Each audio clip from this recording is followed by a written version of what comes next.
Ladies and gentlemen, boys and girls, welcome back. Um, what a year! What a year 2024 has been. Uh, I'm sure for all of us, especially for me. Um, to address the elephant in the room, no, I am not trying to flex on you. But my grandmother did gift me this for Christmas, and I do enjoy it. And she doesn't believe I wear it, so I need to have some sort of hard copy evidence. Don't worry, I'll stop blinding you in a few. Now,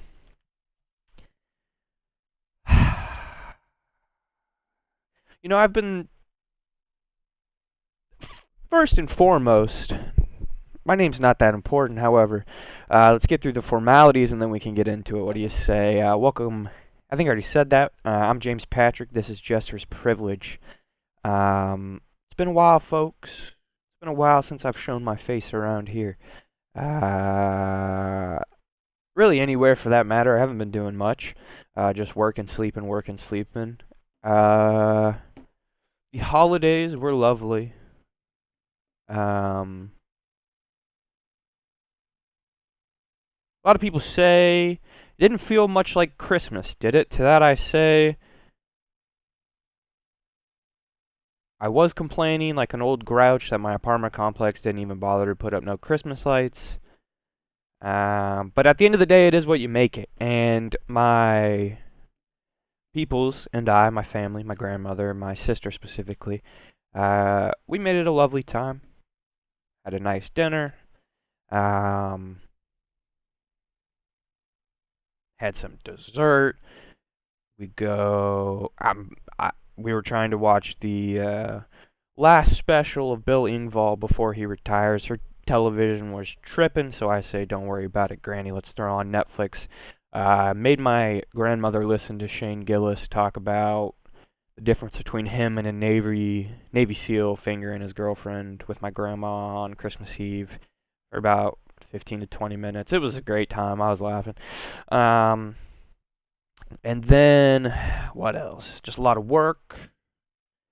I've been doing surveillance, getting things recorded and all over the place. I don't know. I've been doing a lot. I've been real busy.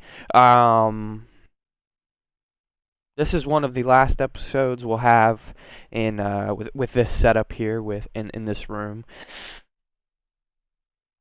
Going to be making some big changes going into 2025. Now, do I know the scope of those changes yet? I know the way I would like the scope to be pointing, but all in due time we will figure out the exact trajectory of our path. For right now, I'm just fueling up, locking down the hatches, getting ready to set sail. I don't know where all these euphemisms are coming from.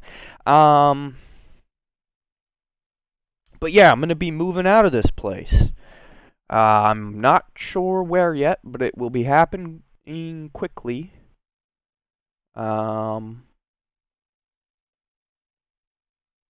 It's treated me well. It's treated me very well.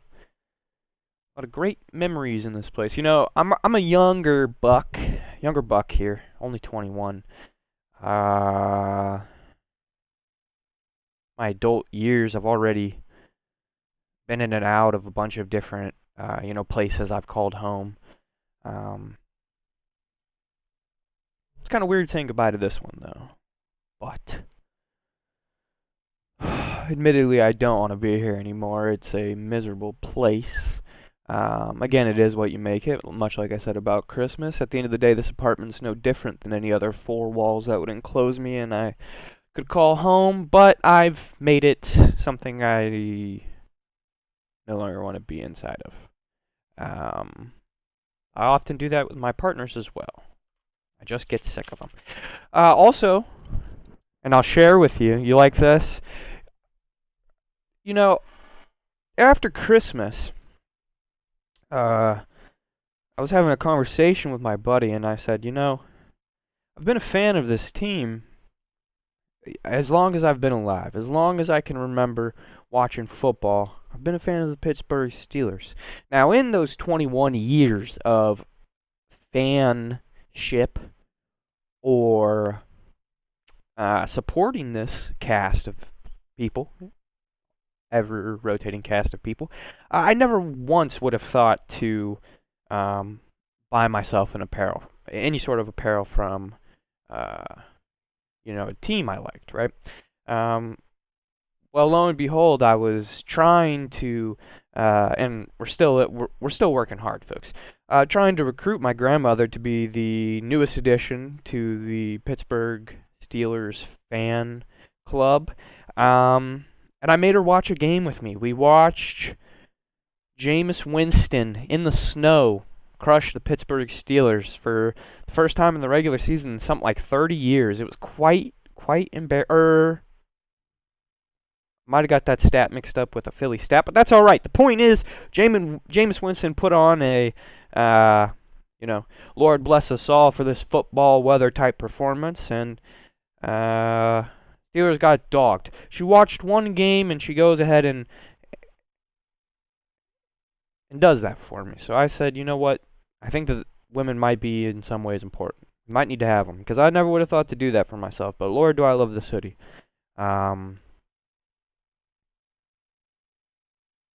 But just a young fella. I don't really know the uh, importance of things, nor am I really supposed to. I'm in the process of learning it. Not really sure where I'm going with this, but I wanted to get back on here.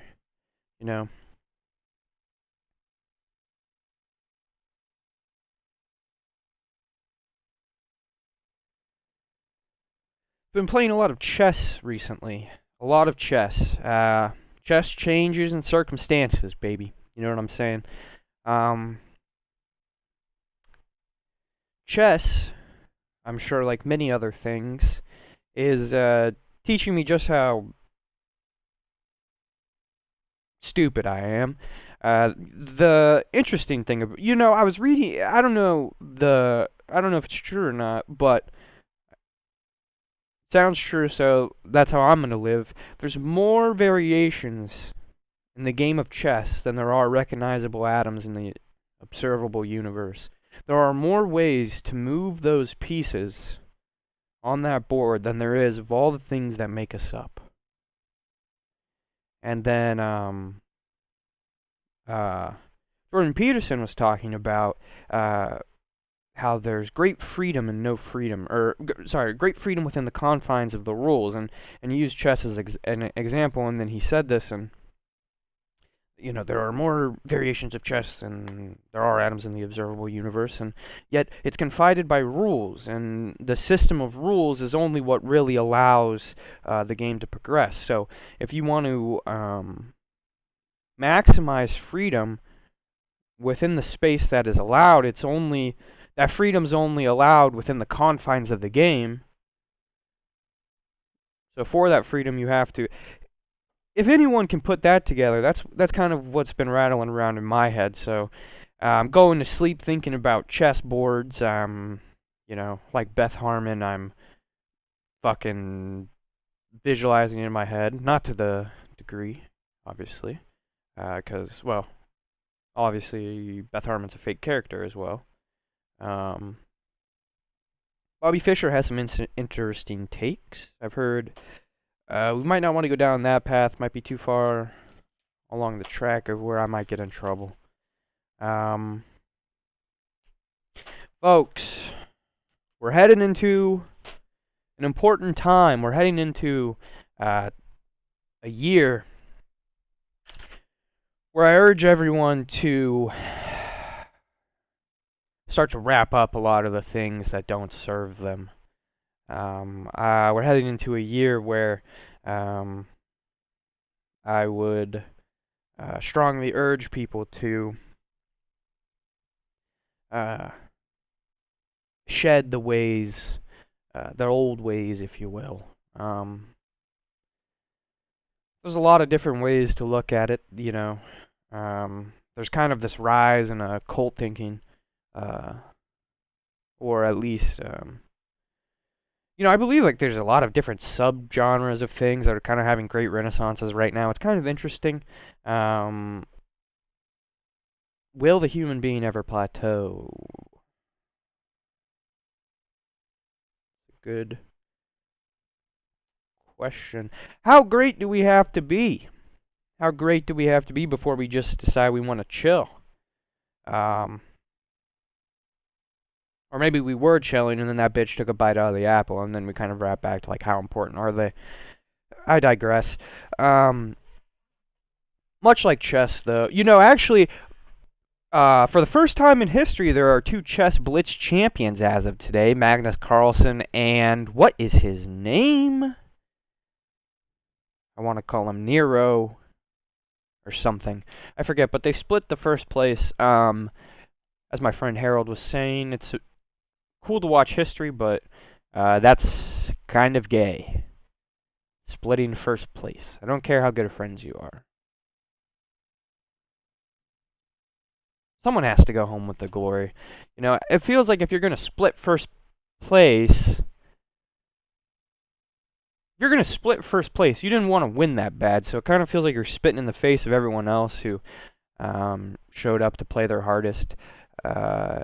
Because from the same Chess Blitz tournament, I was also watching an older man by the name of Sassily Ivanchuk, if I believe. And with Ivanchuk, he's forgive me if that's not the right name, but with Ivanchuk,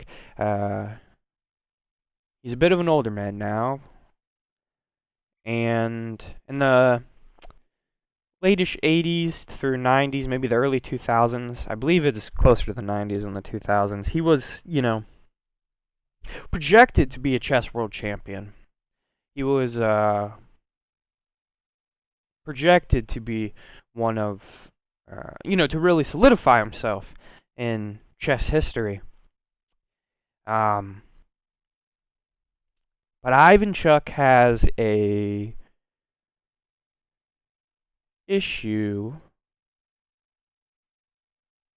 An issue. If you're in competition and it's weakening your ability to compete, it would be an issue with it. He has an issue where he can't control his nerves.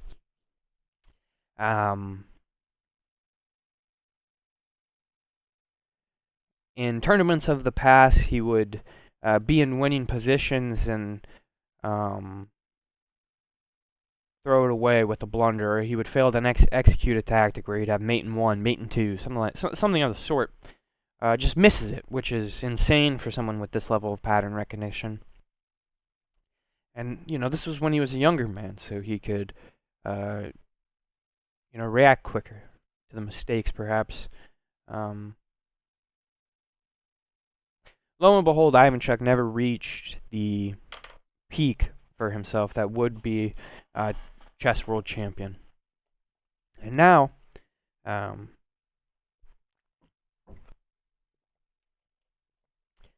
his older years, Ivanchuk's competing in the Blitz tournament. Blitz would be 3-minute games on time intervals. So, and 3 times today within the tournament, he's in winning positions, and he just times out. And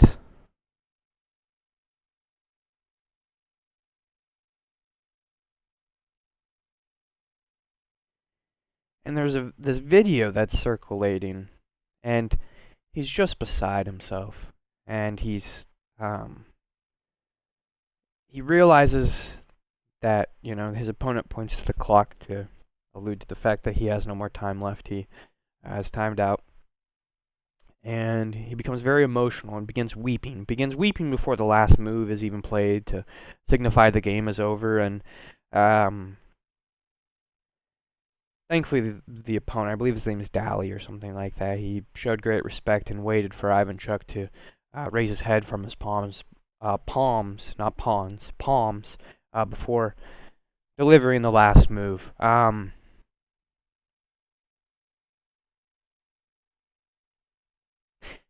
it honestly kind of,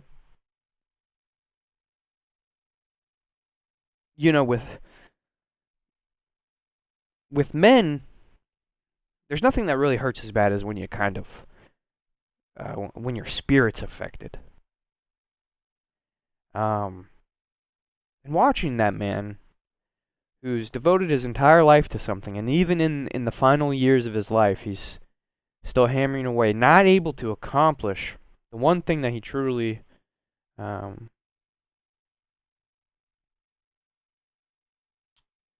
truly desires. And and the more unfortunate part is with chess, the older you get, really the better you become. But you are going to slow down. So for these faster paced games, he has the advantage, but the body just can't keep up. And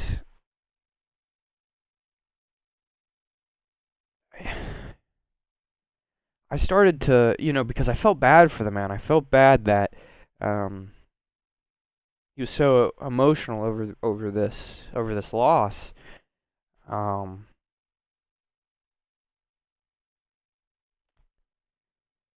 then I thought to myself, I mean, of course that's terrible, but I thought to myself, how many people can truly say that even until they couldn't anymore, they gave it everything they got? Not that you rose to the highest peak within whatever you're trying to do, or you even accomplish the greatest, feats of the journey you're trying to set down upon. How many people can say to themselves, I gave that everything I had? And just like that, I didn't feel bad for the man anymore. I didn't feel bad for Ivan Chuck. Um, if anything, I almost envy the man crying on the table. I envy uh, the the feeling of caring that much about something,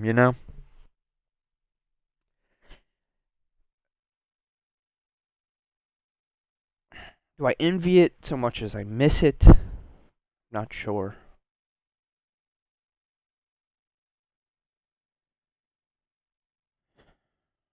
I don't want to say I envy it, because then that makes me feel almost as if I've um I've lost it. I've lost the ability to feel that, and I don't think I've lost it. I've definitely lost the path to whatever makes me feel that way, within good time. Um, I'm not sure. I just thought I'd share that with you. Um, Everyone wants the gold around their neck. Um, I'm on a. I want the pursuit, I think. I don't even know what it is. Anyways, if you're interested, I'm about 500 elo in Blitz chest right now. I've gained about 386 elo from my last screenshot in the last 30 days, so we're on our way up, but that also does mean I roughly started around 114 elo in Blitz chest, which is the lowest possible you can possibly get. So, what are we gaining? Tactic recognizing ability. That's what we're gaining. The more that we devote all of our attention and value to the overwhelming magnitude of things constantly being poured into our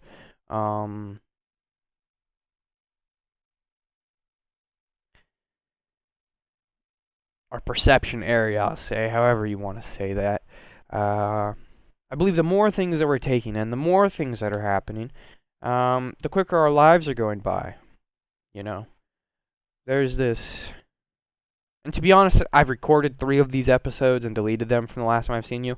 So if I've said this in a previous video, I apologize. But maybe we'll expand upon the thought. But I was seeing this idea that your father is you without the internet, or for all my ladies out there, your mother is you without the internet.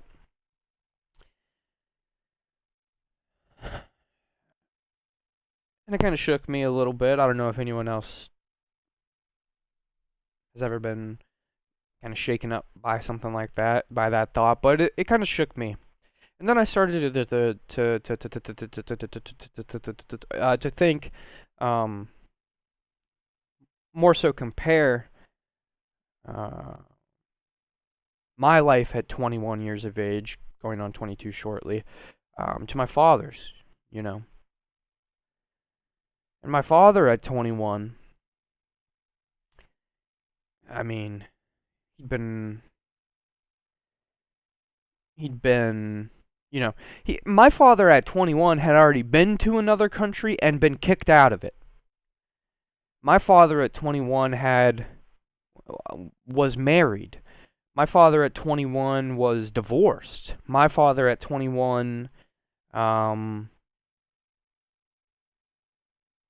had um,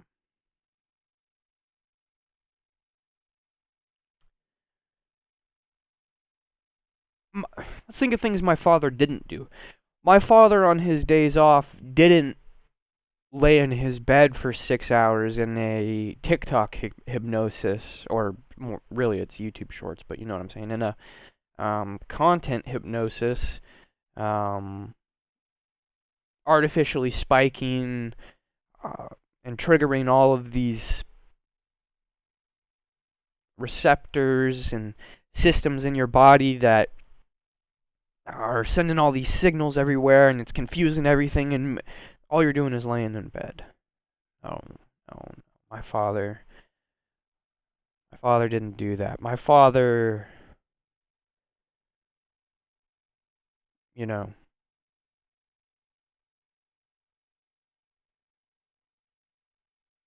I mean, I suppose my father and I have done a lot of similar things, but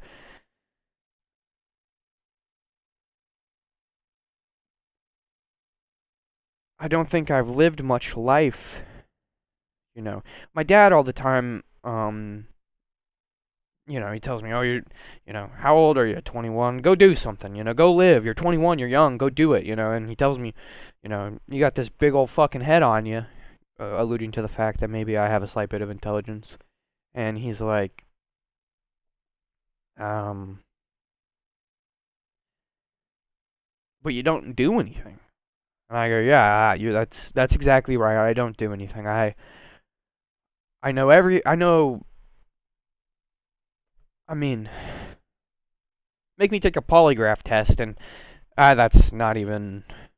That doesn't pertain to this at all.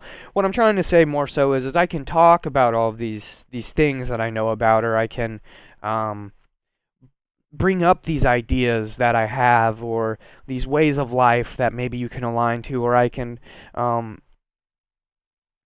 propose this knowledge that may have some merit, that if I orchestrate my life around it properly, maybe it would benefit me, you know.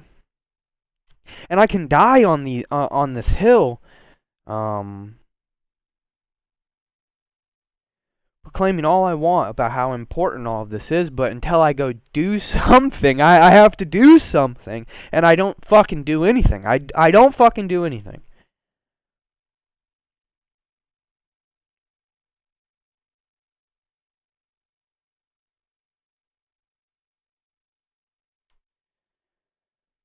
I don't do anything. Meanwhile, from a perspective of the masses, let's say, seems like there's always something happening.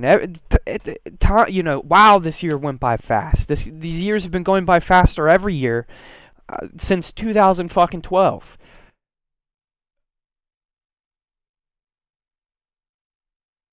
We have an ability to artificially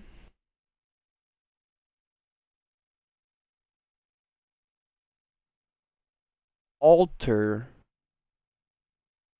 the natural sequence of things And we can't even explain the natural sequence. So we can't explain why this happens or what this is or how we all got here.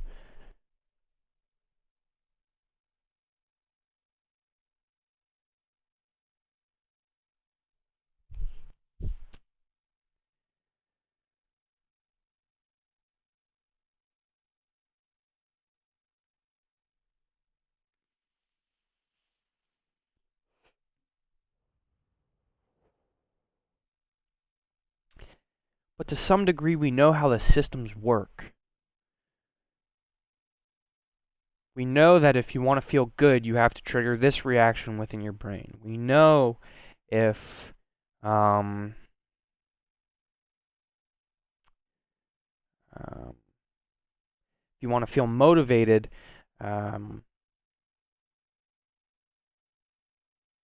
or what am I trying to say? We know that I'm blanking a bit on what I'm trying to say. But what if we've gotten to the point where we're artificially manipulating time? What if we've gotten to the point where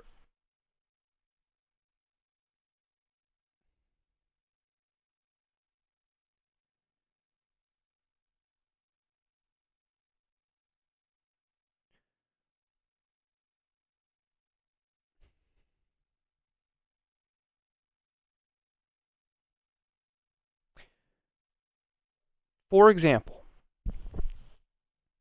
okay, if I send you on a rocket ship deep into space, and you have no way of tracking the the minutes via a watch that you brought from Earth or any sort of time control device or time management device, once you can no longer see our sun, what is a second? What is a minute to you? There is no form of time, because time to us is the amount of days that are passing, that is, you know, aging us, and then we use the sun rotating around the system to say, okay, well, that was one day because the sun went away, and then it was nighttime, and then the sun is back. If you don't have the sun, you don't know what time is.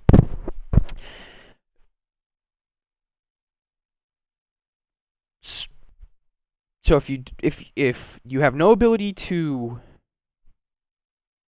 track it, if you're not here, then we have to conclude that it's not really a real system. It's a system that we've designed around ourselves that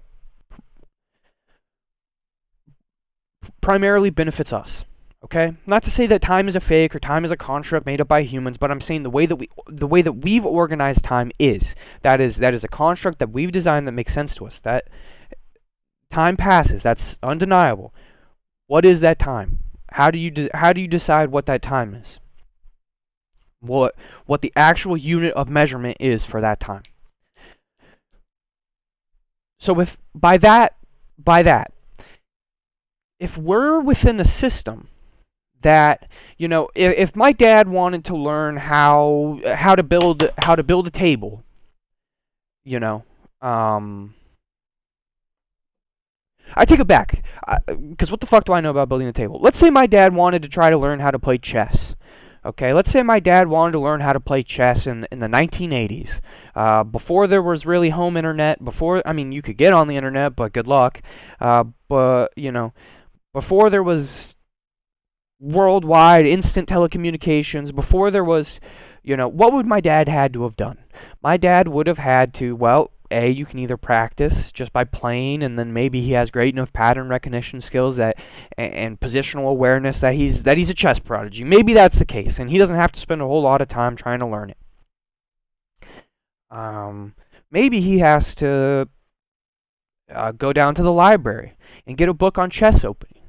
Maybe and God forbid the idea that he's going to be playing chess on a computer versus other people all around the world. No. You have to go get a physical board and sit across from someone else who also maybe has some sort of idea on how to play, but if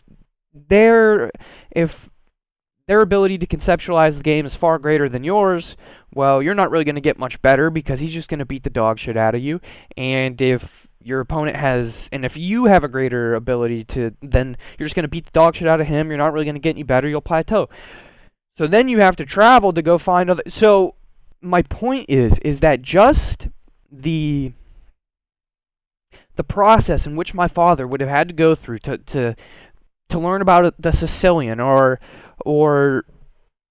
I mean, imagine trying to teach him that you can, or not teach him, but imagine trying to recognize for the first 3 months of playing chess what en passant is without there being a little circle that says, okay, you can move past it a little.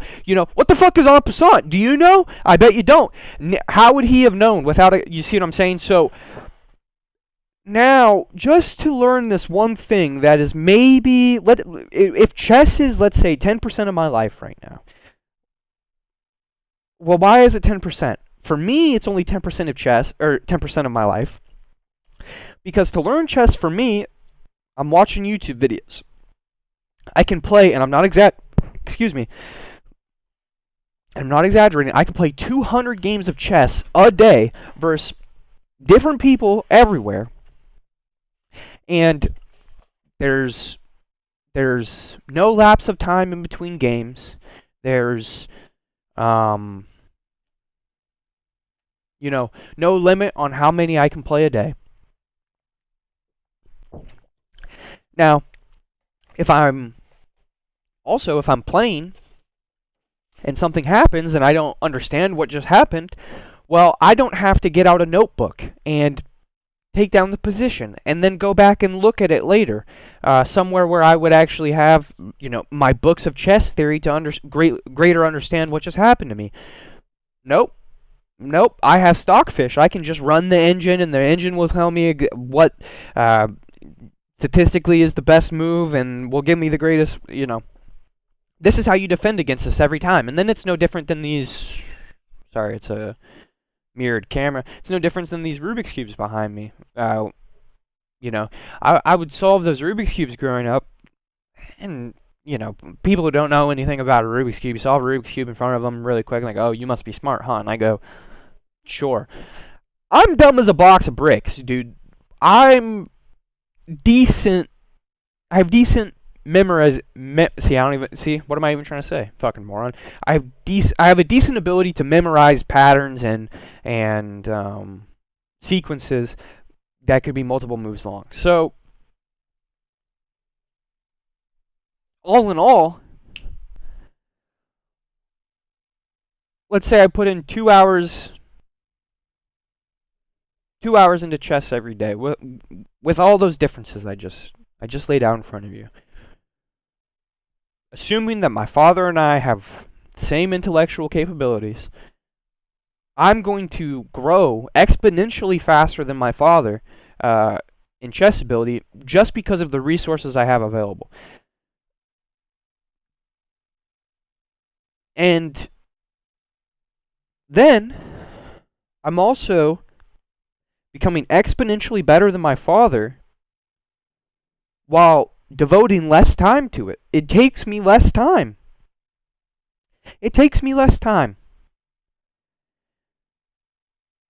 And I have now, okay, let's say it's 10% of my day, and for my father to grow at the same rate as if he wanted to get just as good as me, devoting 10% of my day to it. Let's say he had to devote 33% of his day to it. Okay, well now he only has, and if we're going to account for the 33% of the day where you have to sleep, now he only has another 33% of the day. Meanwhile, let's take into account the, that's 24, 2 hours, 40 minutes. We're looking at the 30% that I have to sleep, 40% that I have to sleep. I have double the amount of time to devote to everything else. My point being, after that entire rant, I am almost starting to believe within my own life that time isn't time. Time isn't the days that are passing. Time is novelty. And when you have less novelty, time time will take its time. Time will take its time. And I almost feel as if less novelty, obviously, the darker the berry, the sweeter the juice, but the less novelty, the more potent the novelty. Whereas now, where we fast-tracked novelty,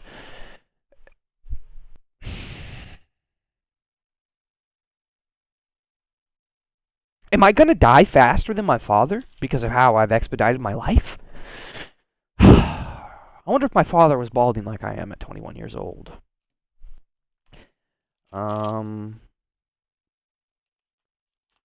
Don't know if that makes any sense to anyone. But,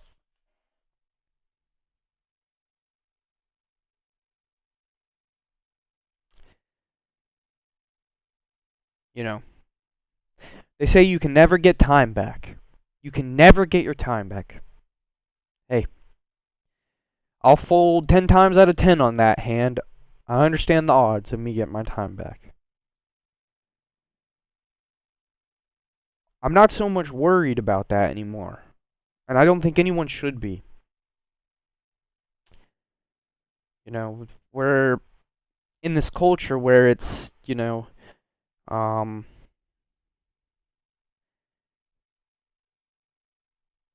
it's, the doom scrolling or the amount of screen time we have, the the fishing for this interaction and play,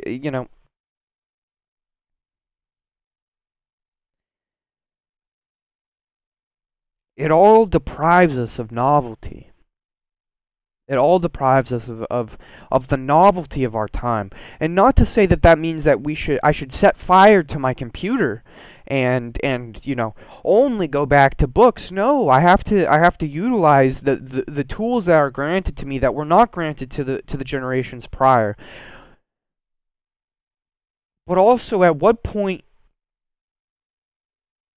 am I no longer honoring the system that was in place for us if I don't fight for the novelty back? If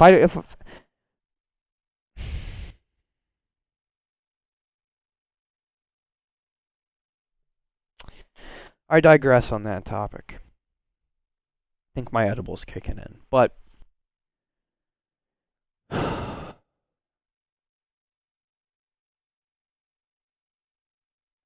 I guess I'm just kind of, spiraling or whatever, because I remember looking at the calendar in March and saying,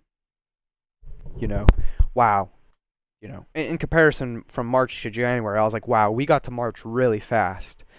If I keep up on this kind of hot track this year, I'm not gonna, I need to make the most out of this year for myself.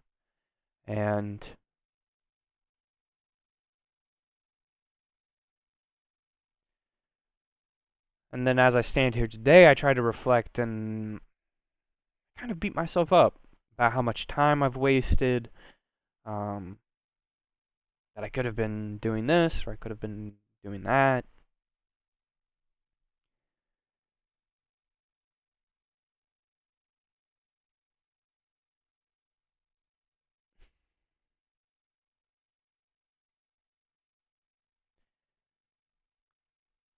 Then I would have been in a rush.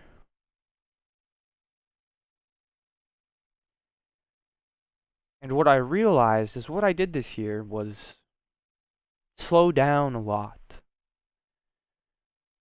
I slowed down. And, maybe to some degree that means, within my own way of how I justify things in my head, maybe me slowing down means that I didn't get enough done, or I wasn't as productive as I wanted to be. Or maybe it means that instead of continuing to fast track myself into, by the way, yes, I did just grab my dick, continuing to fast track myself into situations or positions that aren't as favorable uh, to me and the development of who I want James Patrick to be. Um,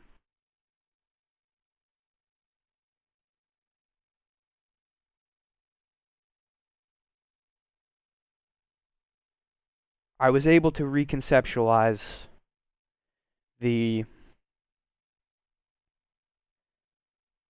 potent meaning of novelty within my life, of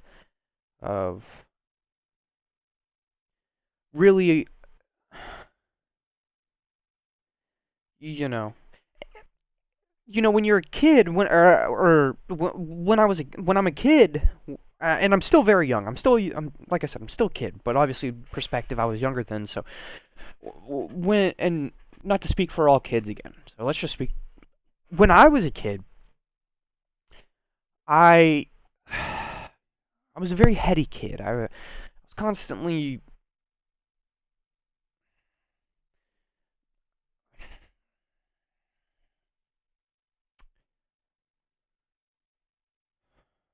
I didn't have an ability to really enjoy anything.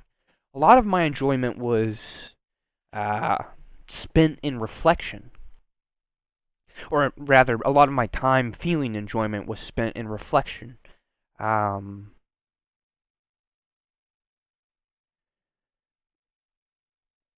which to me seems opposite for a child. You know, Uh, like when I think of kids, and I don't have kids. I also don't have any experience, really, a lot of experience, like with babies or the development of the human, of a real young child. Um, but when I think about how I think they should be, um, it's more present. It's more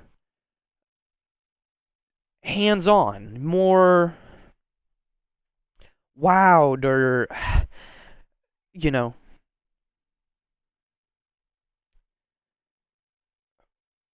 kids shouldn't have to think about whether or not they're enjoying things. Kids should just do kid shit, and that's what kids should do. And so it almost seems as if whatever part of my brain, or the brain, is, designed to tell you enjoy, enjoy, enjoy, it was fast tracked in some way or another. Whether it was by my um, circumstances I faced as a child, or um, maybe I just never had it. Maybe it is totally possible that some people have to teach themselves how to enjoy things. You know,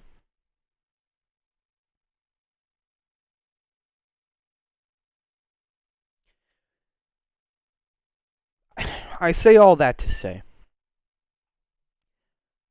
that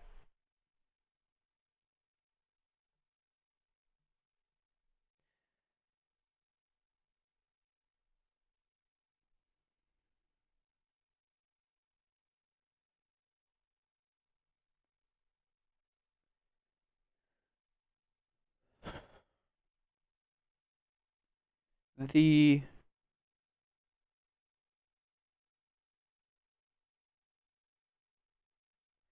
we can put it how we want. Things that I've went through this year would kill a lesser man. You know, and oftentimes I don't give myself a lot of credit because um, you know, I'm worried about how much time I'm wasting or whatever. But I'm so worried about the wasting time aspect of it. At what point? At what point do I understand novelty? At what point? So maybe I was forced to slow down through these events that weren't very pretty. Um, and there was no way for me to speed through it. There was no way for me to, you know, find a fast track to the The way this doesn't hurt anymore, or the way I can figure this out. You know? Listen, take it from me. You can find just about anything you want on the internet.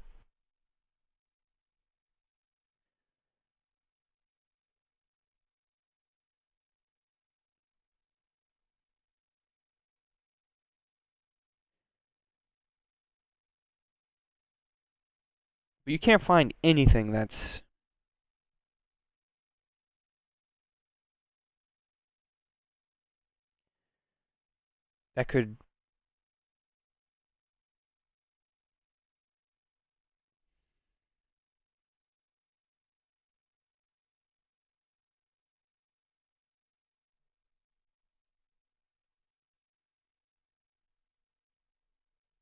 could properly compare to the novelty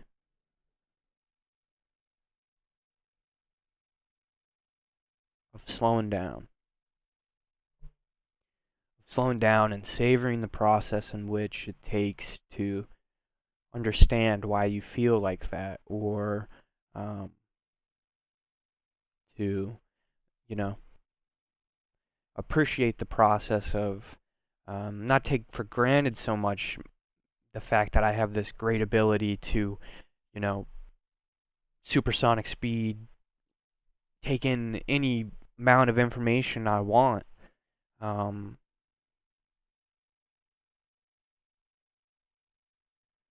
but at what point do I start doing something with it?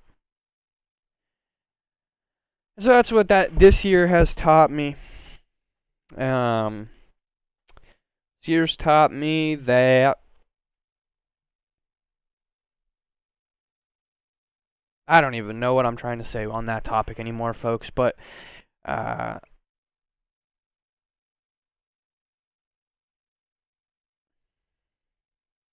just remember, your childhood only really dies when you start to think that you've grown up. And so,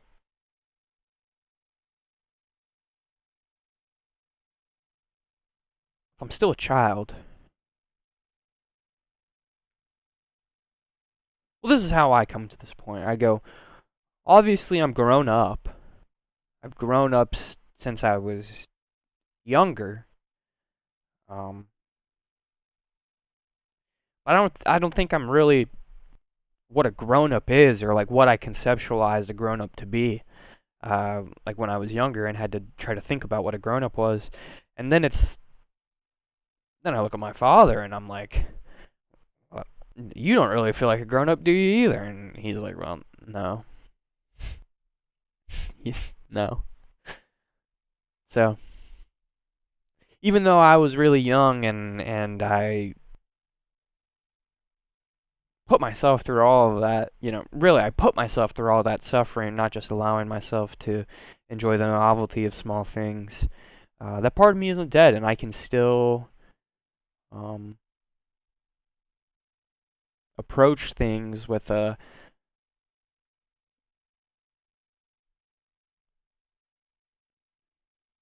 open mind.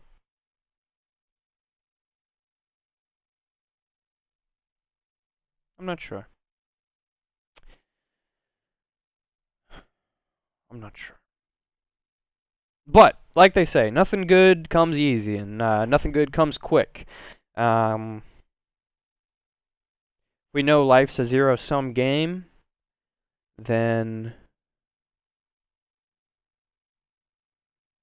I mean, it's no surprise that hedonism is a Godspeed bullet to suffering.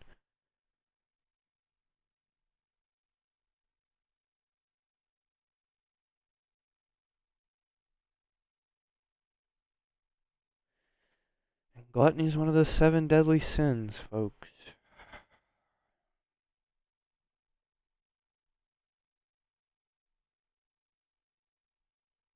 But even caged birds sing. Even caged birds sing. Um, is that all we are, folks? Just birds in a cage singing?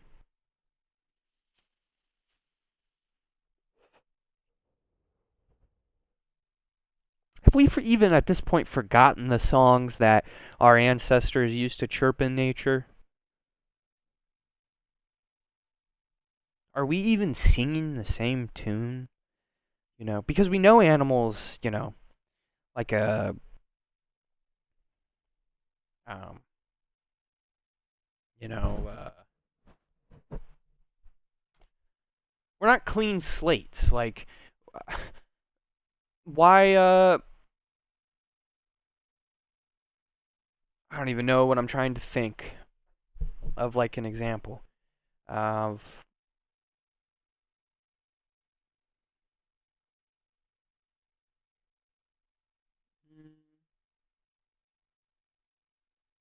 Well, now trying to think of an example, I forgot what I was even trying to think of an example for. My edible definitely kicked in. My mom got me these, like, I don't know. I don't know what we're talking about anymore. Funny how it all goes to hell when you start engaging. Shouldn't do it. Shouldn't do it.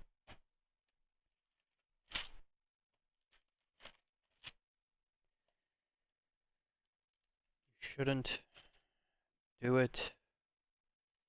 What are we going to do in 2025, folks? What are we going to do?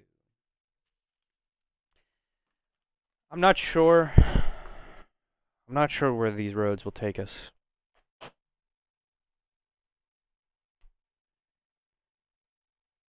been a hell of a ride. It's been a hell of a year.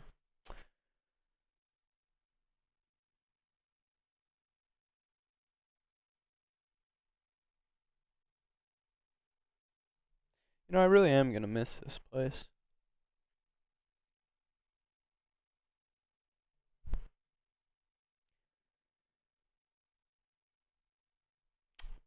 It's a bummer. When you don't take care of your shit, folks, sometimes that's what happens.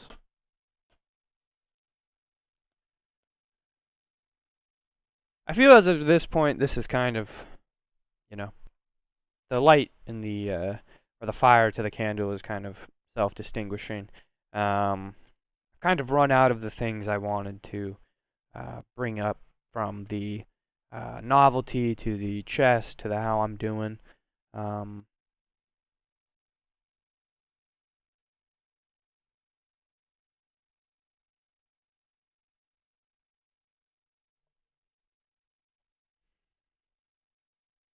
I that's what I would like to stress.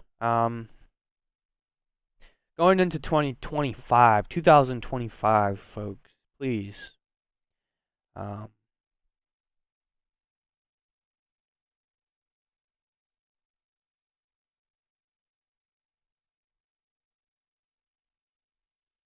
Many doors will close.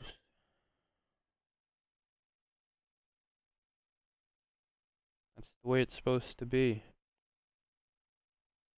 I believe that this year for the world will be a time of conclusions. It will be the time of, like I said, the shedding of old ways.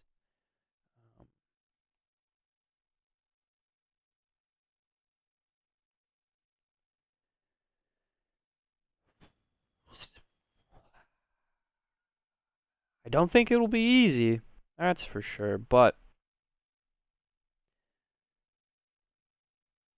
we know that within nature that if a snake were to shed its old skin, it's only because it's grown new.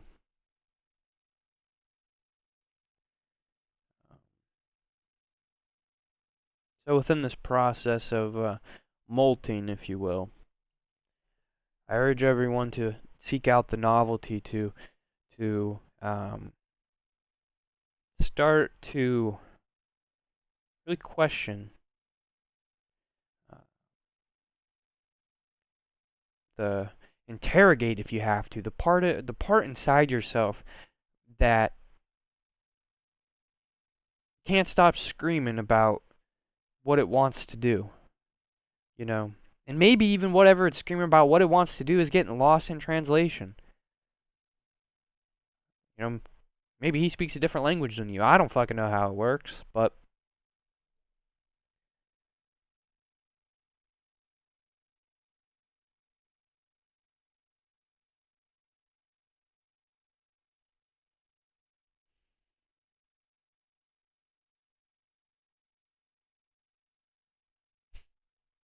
But soon everything will work out. All right, that's about all I have for you folks tonight. Really for myself,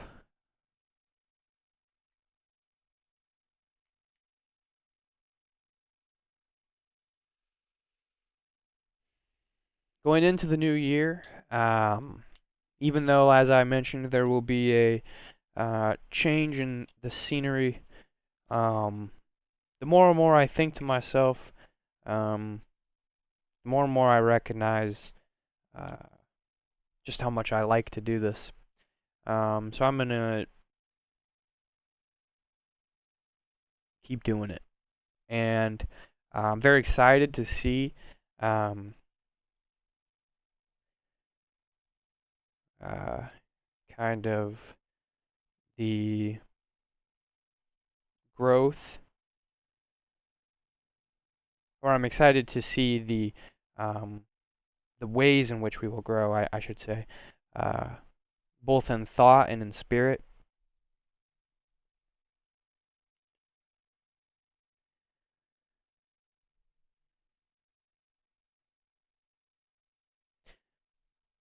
For like one of the first times in my entire life, I'm I'm not worried about trying. So try a little harder yourselves, my friends. It'll benefit us all. With that, Happy New Year's. I hope 2025 treats you as well as every other year that has treated you well. Um, hug the people close to you. Tell them how much you love them. Um, let them know just how novel they are to you. With that, folks, good night.